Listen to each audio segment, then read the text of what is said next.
ayat 1 sampai ayatnya keempat. Sama-sama kita baca ayat ini. 1, 2, 3.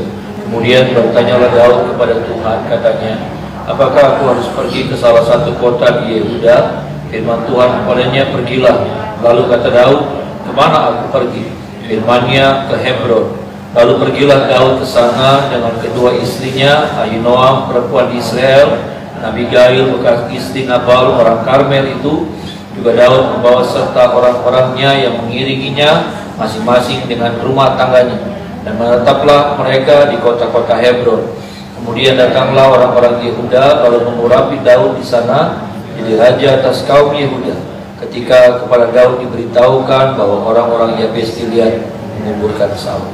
Di Tuhan, saudara, kita melihat di sini, saudara, bagaimana Daud diangkat jadi raja, ya saudara. Tetapi kalau kita melihat bagaimana belum menjadi raja sepenuhnya di tengah-tengah bangsa Israel. Daud baru menjadi raja di tengah-tengah suku Yehuda, Bapak Ibu Saudara. Dan inilah mengapa, saudaraku, yang saya mau lihat, yang saya mau bawa kita melihat tentang suku Yehuda, ya saudara. Suku Yehuda, kalau kita melihat bahwa suku Yehuda adalah suku yang paling menonjol dari ke-12 suku Israel, ya. Ada banyak suku-suku Israel dan ada 12 suku.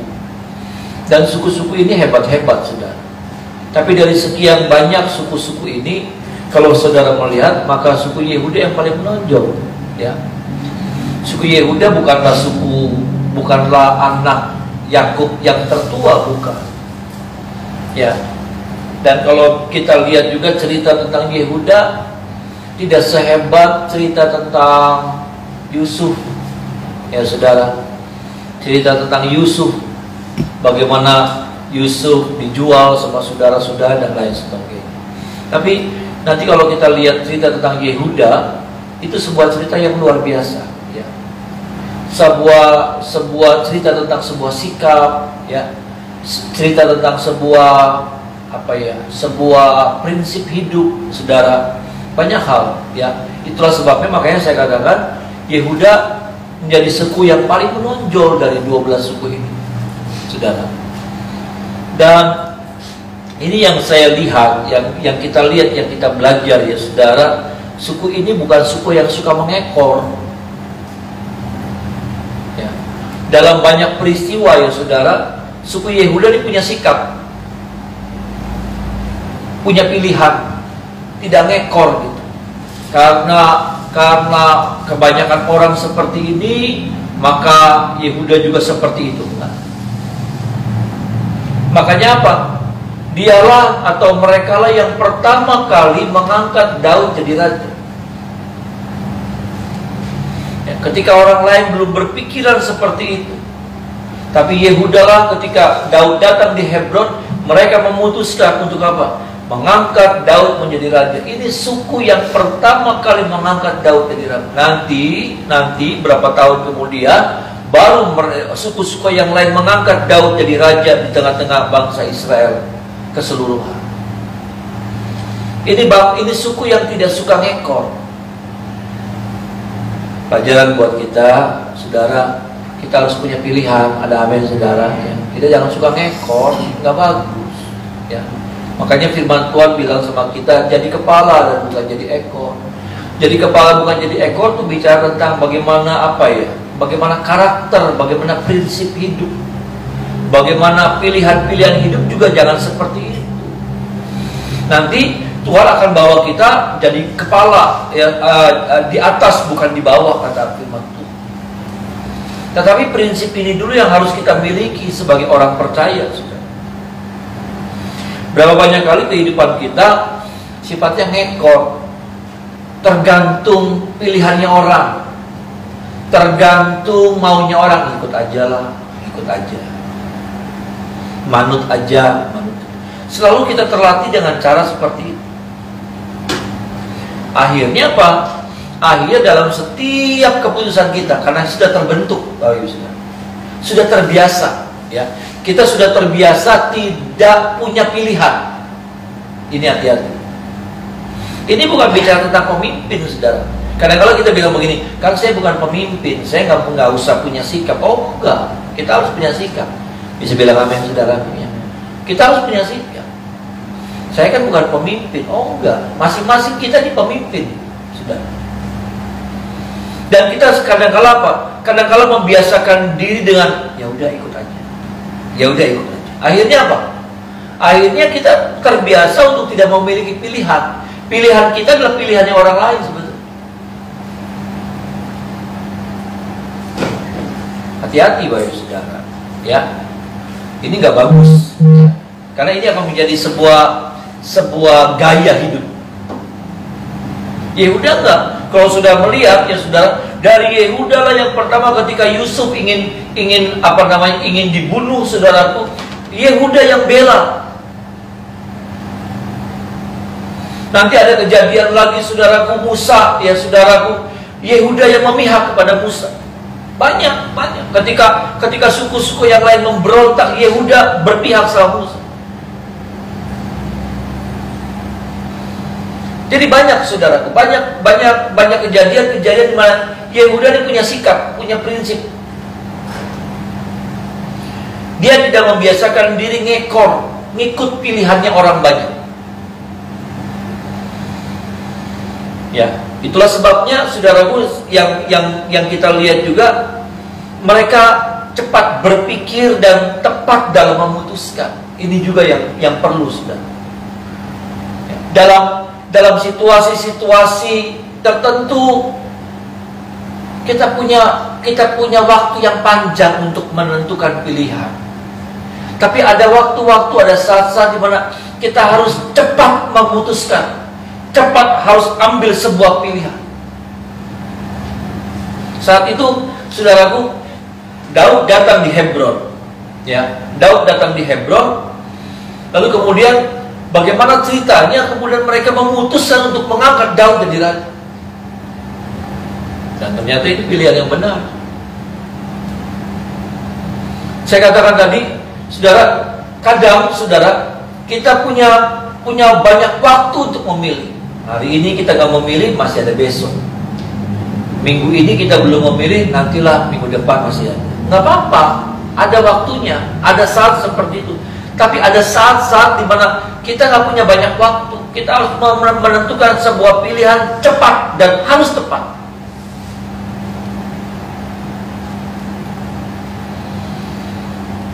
Dan tentunya ini juga menjadi sebuah kebiasaan. Kalau kita biasa menunda-nunda, ya, kalau kita biasa menunda-nunda, maka kita tidak terlatih untuk berpikir cepat. Kalau kita biasa menunda-nunda, saudara, ketika situasinya genting, ketika situasinya hari ini, saat ini, jam ini kita harus memutuskan, kita sudah tidak punya kemampuan. Kenapa? Karena kita tidak terlatih untuk seperti itu. Kita sudah membiasakan diri, nanti besok orang tanya lagi, jadi gimana? Nanti minggu depan. Nanti orang tanya lagi, udah, nanti gampang. Kita membiasakan diri seperti itu sampai kemudian ketika kita ketemu sama waktu-waktu yang sangat menentukan, saudara, waktu-waktu yang mepet, kita nggak punya banyak waktu, kita nggak punya pilihan, kita nggak bisa menentukan. Kenapa? Karena membiasakan diri kita dengan gaya seperti itu. Sekali lagi, ada orang bilang begini, kan itu kan pemimpin yang begitu. Bukan, saudara. Dalam hidup, kita kadang-kala dipertemukan dengan situasi-situasi yang genting, di mana hari ini jam ini kita harus menentukan seperti apa.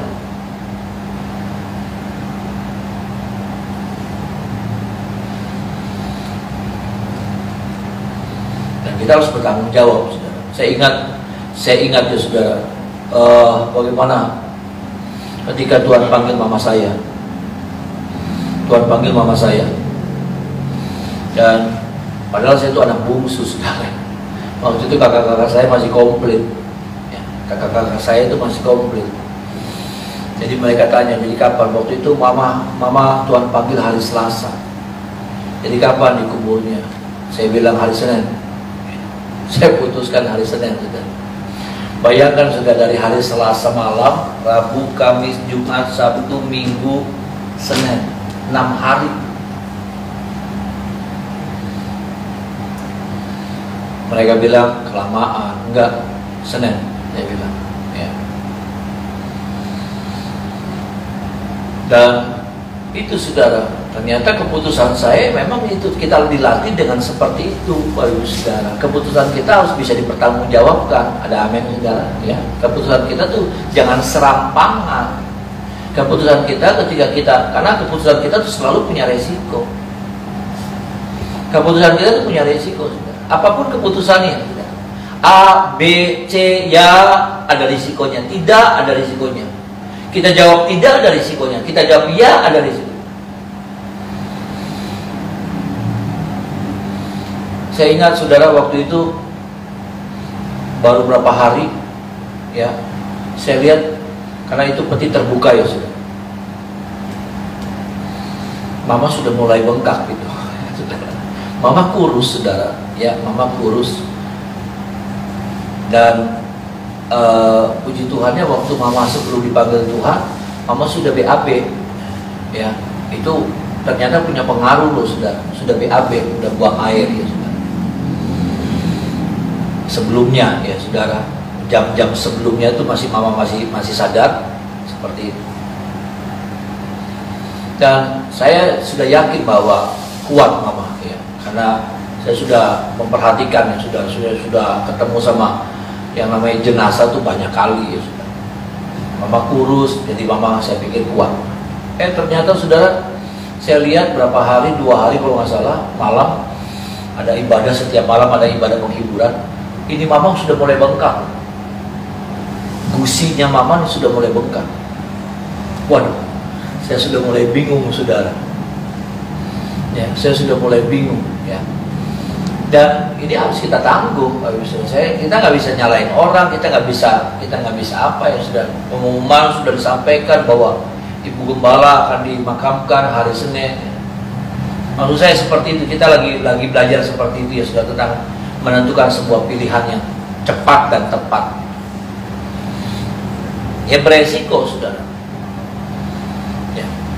Bagaimana caranya? Ya, saya sudah bingung, sudah itu baru hari kedua. Kalau hari kedua berarti baru hari Kamis, masih ada Jumat, Sabtu, Minggu, Senin.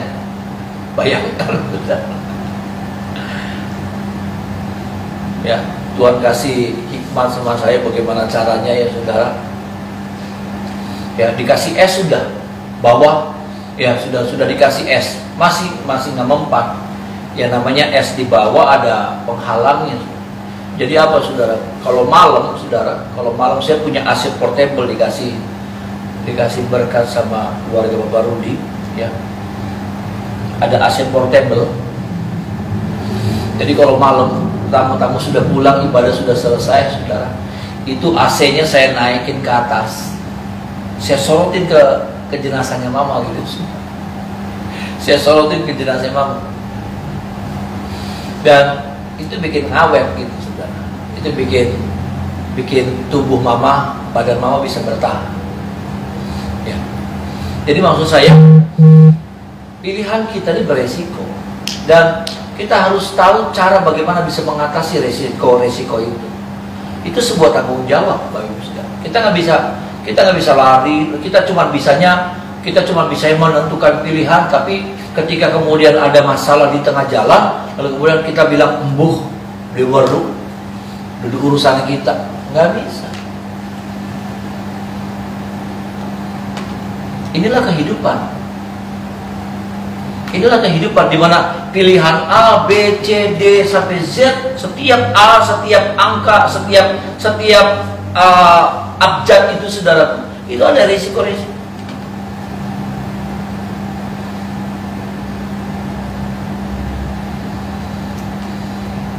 Dan inilah Yehuda, kita belajar dari Yehuda. Mereka berpikir cepat dan tepat dalam memutuskan. Kenapa? Karena mereka sudah belajar membiasakan diri dengan seperti itu. Bukan orang yang nunggu, bukan orang yang pasif, bukan orang yang suka menunda-nunda.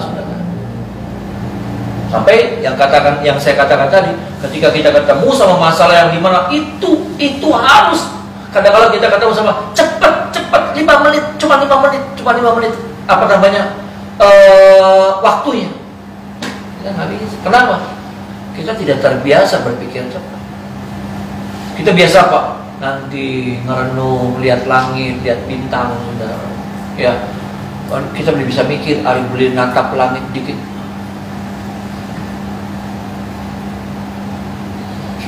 Ada orang-orang kayak gitu sudah.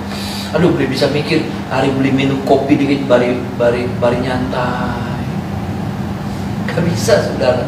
Ada waktu-waktu di mana kita diburu dengan waktu gitu, kejar-kejaran dengan waktu. Dan ini juga yang kita belajar dari Yehuda. Mereka berpikir objektif. Sama-sama bilang sama saya, objektif, saudara. Objektif itu perlu. Mereka tidak bilang, mereka mengangkat Daud jadi raja itu bukan karena apa? Bukan karena sama-sama Yehuda. Mereka angkat Daud itu bukan karena sama-sama Yehuda. Sekali lagi saya harus tekankan, mereka ngangkat bukan karena apa namanya nepotisme, bukan karena yang begituan. Karena sama-sama Yehuda, oke lah. Itu tuh yang saya bilang, saudara, yang kita seringkali punya fanatisme sempit. Ya, karena keluarga, karena sama-sama ini, karena sama-sama itu, udah. Ya. Tapi enggak, Yehuda tuh tidak seperti itu. Yehuda tuh saya belajarnya ya, saudara, dari Yehuda tuh hebatnya seperti itu. Mereka berpikir secara objektif. Apa sih objektif? Bukan subjektif. Bukan Daud Yehuda kan, yuk kita angkat aja. Enggak. Tapi objektif. Objektif itu apa? Objektif itu mereka melihat keseluruhan perjalanan hidupnya Daud. Utuh.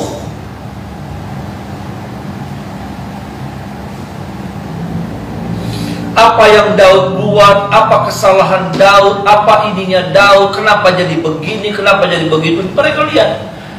Mereka amati. Begitu. Mereka pandang, mereka lihat. Oh begini, oh begini. Mereka cari narasumber yang benar. Oh begini, oh begitu. Sampai mereka bisa menentukan pilihan yang tepat. Nah kita nih seringkali gagal di sini nih, saudara. Kita tidak melihat secara objektif. Kita seringkali dipengaruhi sama like dislike. Saya nggak suka orang itu. Saya rayem bisa kan kita nggak saudara. Ya, cumurnya kegedean bisa kan kita. Cuma masalah cumur, kita bisa nggak suka sama orang. Ya kan saudara, matanya bisa senang, potongan rambutnya bisa senang. Cuma masalah potongan rambut. Iya saudara. Cuma masalah pita. Ya, ada ibu-ibu pakai pita, bisa senang kita pita ya. Beli doyan, beli demen. Jadi kita karena pita kita jadi benci sama orang. Kita nggak objektif, saudara. Saya juga, kita belajar pagi ini kita menjadi orang-orang objektif. Ada amin, saudara. Ya. Kita menjadi orang-orang objektif. Kadang-kadang kita cuma karena keluarga, pokoknya kalau sudah keluarga, kalau sudah urusan keluarga, tutup mata gitu. Udah nggak ada salahnya mereka. Pokoknya kalau itu keluarga, benar jempol.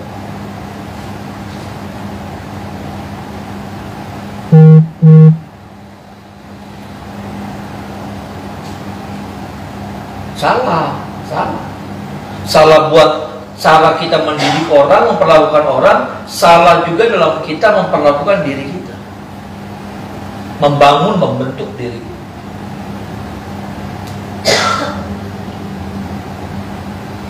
Ini yang kita belajar, ini yang saya belajar dari Yehuda. Yehuda tuh melihat secara utuh cerita tentang Daud dan Saul.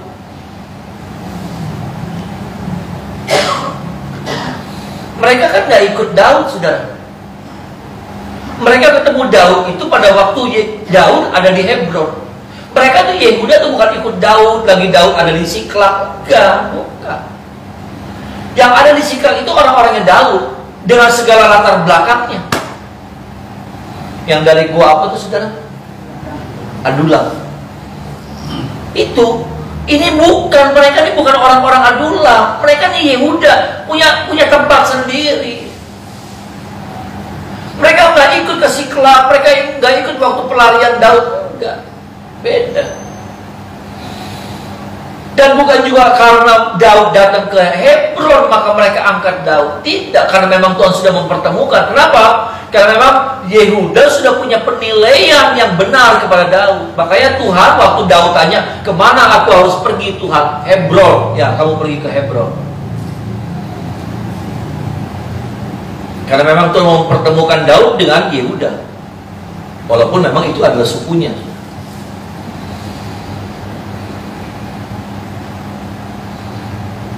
Yehuda melihat hidupnya Daud secara utuh. Dia lihat ada sisi-sisi lemahnya Daud. Dia lihat begini, dia lihat begitu. Dia rangkum menjadi satu semuanya. Dan kita enggak. Kita cuma lihat hidupnya orang cuma bagian sisi ininya aja. Kita lihat hidupnya orang cuma bagian sisi ininya aja.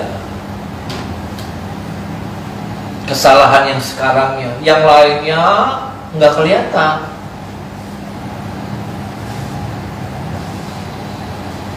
Ya.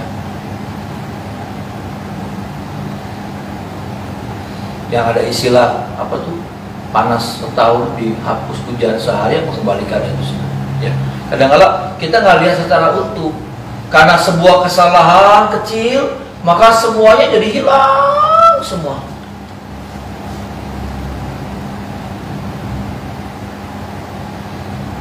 Yehuda belajar melihat secara utuh.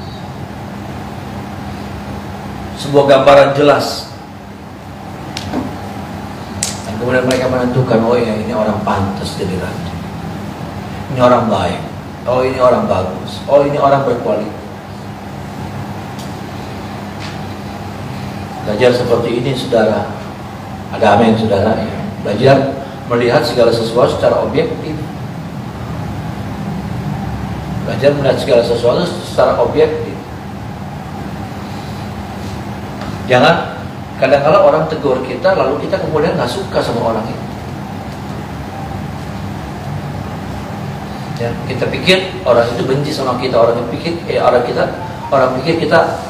pikir orang itu nggak suka sama kita.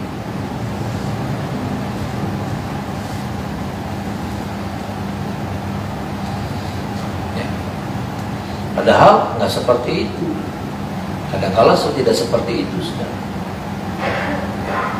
Tolong kita, saudara, supaya kita bisa melihat secara utuh gitu. Ya. Saya kemarin dengar satu cerita anak-anak lucu, saudara. Ya. Satu kisah anak-anak ya di Suara Gracia, bagus, saudara. Ada raja punya burung elang. Raja punya burung elang. Dia suka pergi ya saudara ke ke wilayahnya di pegunungan dan satu saat ya dalam perjalanan dia kehausan, dia ambil tabungnya, saudara, dia ambil tabungnya, kemudian dia ambil air di sebuah danau. Lalu kemudian elangnya itu saudara dari jauh ya, elangnya itu ya dari jauh, dia langsung nyamber tangannya si raja ya, jatuh saudara, kendinya tuh jatuh, tumpah ya. Katanya si raja diketawa, oh ini elang saya lagi ngajak guyonan. Dia ambil lagi, ternyata dihajar lagi saudara, tangannya itu dihajar lagi, tumpah lagi. Mulai marah nih raja, apa-apaan sih gitu. Sampai beberapa kali raja marah, setiap kali dia ambil lagi ya saudara, dia ambil lagi, dihajar lagi. Sampai raja bilang, sekali lagi kamu tumpahin minuman ini, saya pedang kamu. Benar sudah, dihajar lagi, Pak, dihajar lagi ya sudah. Nah, kemudian ketika udah mau nyampe, dipedang sama si raja, mati, elangnya mati. Padahal ini elang kesayangan. Jadi waktu itu dia kesel, saudara, dia pergi naik ke atas gunung. Udah saya ambil aja yang langsung dari mata airnya di atas. Waktu dia lihat dari atas, saudara, dia lihat ke bawah danau. Ya ini sih cerita dongeng nih, saudara, tapi bagus sih. Waktu dia lihat ke bawah, dia lihat ada kalajengking mati, ada kalajengking raksasa katanya mati di dasar danau ini. Jadi ternyata air danau itu sudah tercemar sama racun. Makanya karena si elang ini tahu, dia coba menyelamatkan si raja, tapi raja jadi marah. Raja jadi marah, dan pada akhirnya raja potong, raja tebas itu leher si elang, bang, mati. Waktu raja lihat begitu kenyataannya, dia nyesel sekali, dia nangis, dia tertunduk, dia nangis. Ternyata elang itu berkali-kali jatuhin itu kendi air minum untuk apa? Untuk nyelamatin nyawanya raja.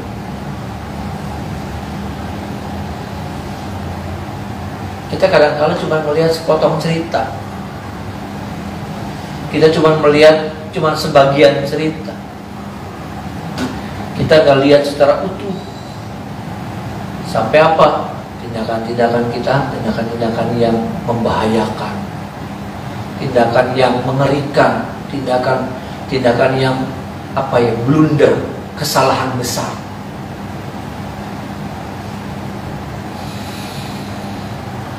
Tolong kita ya saudara.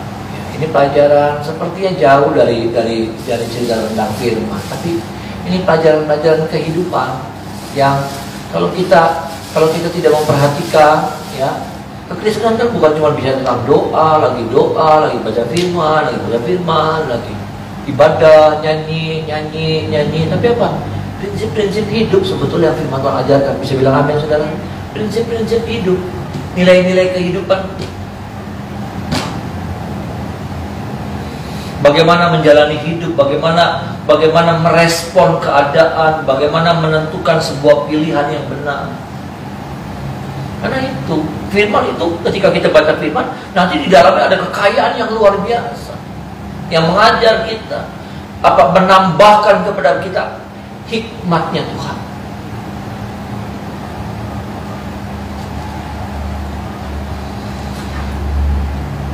Supaya apa? Supaya kita jangan jadi raja seperti yang tadi. Melihat cuman karena masalah air minumnya jatuh, diserang sama Allah. Tapi dia tidak berusaha untuk mempelajari secara utuh. Ada apa sih? Ya kan? Harusnya dia bertanya, ada apa ya?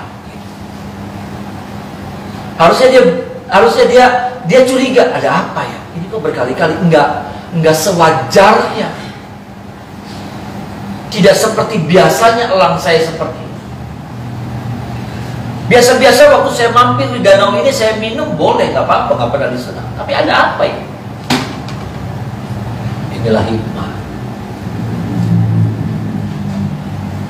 Kiranya hikmat Tuhan turun buat saya dan saudara. Ada amin saudara. Sehingga waktu kita menentukan sebuah pilihan, walaupun seperti menjengkelkan. Ini apa nih? Jangan sampai kita memiliki sebuah pilihan yang salah seperti raja. Hanya karena emosi itu. Ya, hanya karena emosi, jengkel. Enggak pandang ini elang yang setia, ini elang apa. Padahal elang ini bertujuan karena dia tahu, dia lihat ada sesuatu yang berbahaya dalam air itu. Cerita dongeng sih saudara. Tapi bagus jadi pelajaran buat kita. Supaya mengajar kita tentang yang melihat segala sesuatu dalam hidup ini nggak sepotong-sepotong. Karena buat saya saudara, hidup ini seperti puzzle, ya. Kalau cuma lihat sepotong-sepotong, jelek. Tapi kalau semua gambar ini jadi utuh, tersusun rapi, waduh, bagus.